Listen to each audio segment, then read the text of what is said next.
Here we go on a Friday. What a heater last night. And how great is college football? Miami's back in the title chase in 10 days.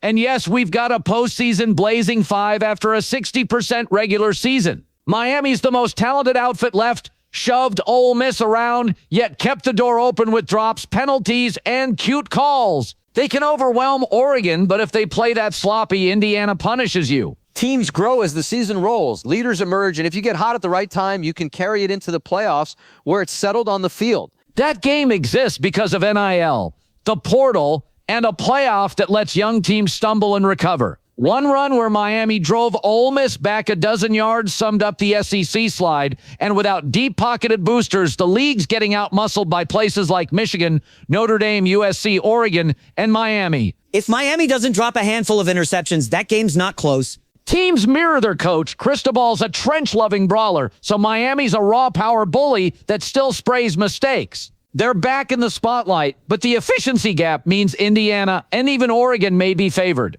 Let's wait on the they're back talk until they see Indiana, and I'd make Indiana and maybe Oregon small favorites. We'll add perspective to the end zone pass interference uproar next.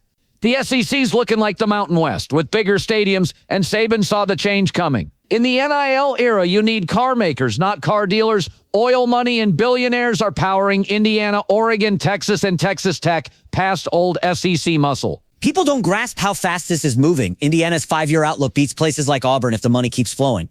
Blazing 5 postseason, Rams to roll at home off a loss, Bears in bad weather with the better run game, Jags as the hotter, tougher side, Eagles at home with red zone 7s and health, and Indiana's clean execution over Oregon. I like the Rams and Eagles.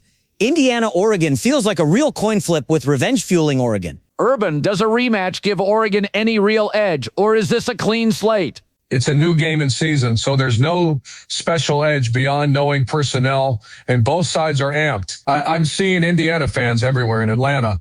Indiana never fumbles or drops. How do you build that? Players buy into daily technique like two-hand ball security through traffic, and it shows up in every detail. I rarely see blown fits, missed pickups, or sloppy perimeter blocking from them. Miami feels like a pro-style bully with speed and edge, but they let teams back in. What do you love and what worries you? Physical teams are separating, and Miami's one of them, controlling the line and playing rugged defense.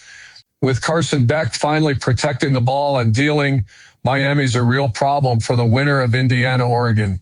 For years, the SEC owned the trenches. Now I'm seeing fronts get shoved around, and Saban knew the shift. Do you see the same drop? Yes, that fear factor is gone, and film confirms it.